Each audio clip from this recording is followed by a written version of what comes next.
School का principal है।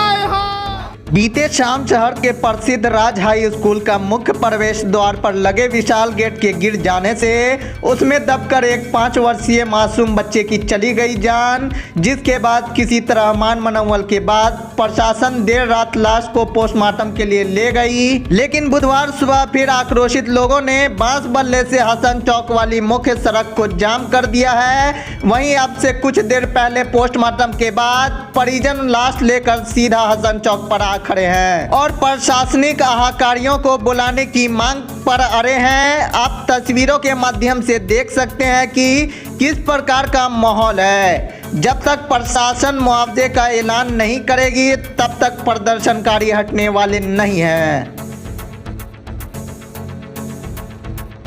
आप लोग सड़क पे बॉडी को रख करके आगजनी कर रहे हैं? हम लोग सड़क पर नहीं है, हम लोग एक बच्चे को मौत हो गया, स्कूल प्रबंधक सोया हुआ है, संवेदनहीन जिला प्रशासन है, उस मांग को है कम से कम गरीब के घर अंधेरा जो हो गया है उसको तो आके देखे सरकार। यहाँ का जिला प्रशासन, यहाँ के स्कूल के प्रबंधक, स्कूल के प्रिंसिपल, देखने में क्या लगता है? डर है, चोर है, क्योंकि घोटाला में हम लोग फंस रहा है। संवेदनहीनता हो गया इन लोगों के पास। इसी मांग को लेके हम लोग हैं। जब तक कोई प्रशासन नहीं आएगा, जिज्ञासा नहीं करेगा, इस बच्चे के परिवार को मुआवजा नहीं मिलेगा, तब तक हम लोग यहाँ से हटने वाले नहीं हैं। ये जो स्कूल का जर्जर स्थिति बना हुआ है, इसमें भ्रष्टाचार मानते हैं या फिर 100% भ्रष्टाचार मानते हैं। चोर चोर मसोरा भाई, ऊपर से लेके नीचे तक चोर।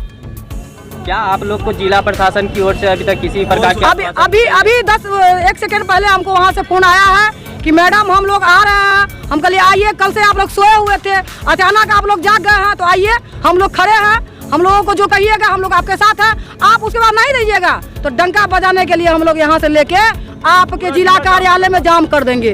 पूरे दरभंगा को बंद कर देंगे एक बच्ची के कारण, क्योंकि बच्ची का बात नहीं है, एक गरीब परिवार की बात है, हक की लड़ाई है, उसमें पीछे मीना जा कभी नहीं रहेगी। मुख्य मांग क्या है आप लोग का? सबसे पहले तो भ्रष्टाचार बंद हो स्कूल प्रशासन के बीच। दूसरा बात, इस गरीब परिवार को मुआवजा मिले और उचित न्याय मिले कि कम से कम इस परिवार को जो होना चाहिए वो सहानुभूति भी मिले, क्योंकि जब तक सहानुभूति नहीं मिलेगा, इस परिवार को देखने वाला कोई नहीं था। एक बच्ची थी, आज मर गया, कोई देखने वाला नहीं है, तो कल कुछ और हो जाएगा तो कौन देखेगा इसको? अभी आप लोग किस जगह आगजनी कर रहे हैं? हसन चौक। परिचय लेकर आप लोग सड़क पर उतर गए हैं, क्या है पूरी मामला?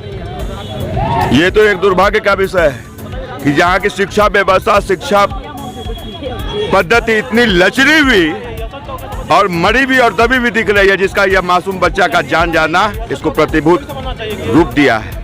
यह शिक्षा व्यवस्था की लापरवाही और माननीय प्रधानाचार्य और संवेदक की यह लापरवाही के कारण यह मासूम बच्चे की जान गई है। और मेरा दुर्भाग्य है कि शिक्षा विभाग के अभी भी पदाधिकारी लाश के बीच तक नहीं पहुंच सके। ये तो दुर्भाग्य का विषय है, ये तो पूरा ही दुर्भाग्य का विषय है कि शिक्षा व्यवस्था, स्वास्थ्य व्यवस्था, प्रशासक व्यवस्था कितनी लचरी हुई है, जिसका यह परिदृश्य आपके सामने लोकतंत्र के चौथे स्तंभ आप सभी मीडिया कर्मियों के द्वारा यह जीवित उदाहरण दिख रहा है। मुझे बहुत ही संवेदना है उस पीड़ित परिवार के लिए। मेरी लड़ाई तब तक रहेगी जब तक उस परिवार को न्यायिक न्याय नहीं मिले, तब तक मैं अपनी लड़ाई को लड़ता रहूंगा। इसमें समाज अगर हमें सहयोग करेगा, आशीर्वाद देगा, तो मैं और बुलंदी के साथ इस लड़ाई को लड़ूंगा। अन्यथा मैं स्वतंत्र होकर भाई रिटर्न FIR करने का भी सोच बनाया। मुख्य मांग क्या है? हमारी मुख्य मांग है कि दोषी प्रधानाचार्य जो राजकीय उच्च विद्यालय के मध्य विद्यालय के प्रधानाचार्य हैं, उच्च विद्यालय के प्रधानाचार्य हैं, और उनको अपना